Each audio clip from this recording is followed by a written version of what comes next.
Gusto mo ba na i-upgrade ang sprockets ng iyong motor pero wala kang idea kung alin ba ang para sa iyo? Gusto mo bang malaman kung para saan ang sprocket ratio? Tutok lang mga ka-Moto Asia. Ituturo ko sa inyo ang mga dapat niyong malaman tungkol sa pag-upgrade ng sprocket at importance ng gear ratio. Ang model ng motor na ating gagamitin ay Rusi DL150. Pero applicable rin ang information na ito sa lahat ng mga motor na similar dito. Game na ba tayong lahat? Tara! At talakayin na natin. Una sa lahat, ang factory default o yung original gear ratio ng ating motor ay ang best in slot nito. Pero, hindi kasi tayo pare-pareho ng pangangailangan sa ating motor. May mga taong gusto ng mas mabilis na arangkada or torque at meron ding gusto na mas mataas na top speed. Para malaman natin ang number ng ating mga gears, pwede nating tingnan ang number sa gilid nito. Kadalasan, naka-label na ang mga gear natin upang mas madali natin ito ma-identify. Para naman ma-compute kung ano ang final drive gear ratio ng ating motor, ay i-divide ang number ng teeth ng rear sprocket at ang number ng teeth ng front sprocket. Halimbawa, ang rear sprocket ay may 42 na teeth at ang front sprocket naman ay may 14 teeth. 42 divided by 14 is equal to 3. So, ibig sabihin, ang final drive gear ratio ng ating motor ay 3.0.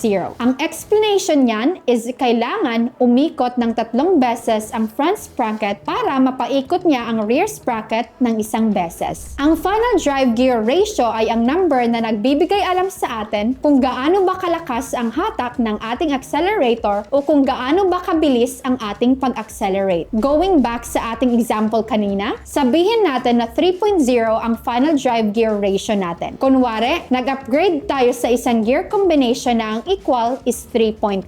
Ibig sabihin nito, ang ating motor ay shorter ang gearing at mas malakas ang hatak ng acceleration. Kadalasan, ginagamit ito ng mga nag-hill climb at stunts dahil mas madali ito umakyat sa mga hills. Kung gusto mo naman na mas malakas ang hatak ng motor mo, pumili ka ng gear combination na equivalent sa mas mataas na gear ratio. Kung mas mababa naman, sabihin natin na ikaw ay nag-upgrade ng sprockets na ang equal gear ratio ay 2.9. Ibig sabihin nito ay taller ang ating gearing. Mahina ang acceleration ng ating motor pero may top speed at mas matipid ito sa gas mileage. Kung gusto mo naman na mas mataas ang top speed ng iyong motor, pumili ka ng gear combination na equivalent sa mas mababa na ratio. Paalala lang po, usually, mas malaki po ang magagastos natin kung ang rear sprocket po ang papalitan natin ng teeth. As much as possible, mag-focus tayo sa ating front o tinatawag na engine sprocket. Mag-experiment tayo mga ka-Moto Asia. Planuhin nating mabuti ang balance ng ating sprockets at tingnan natin kung sa aling combination ba tayo mas makakatipid at mas makaka-benefit. Mas mainam na rin po na kung magpapalit tayo ng sprockets ng ating motor, dapat palitan na rin natin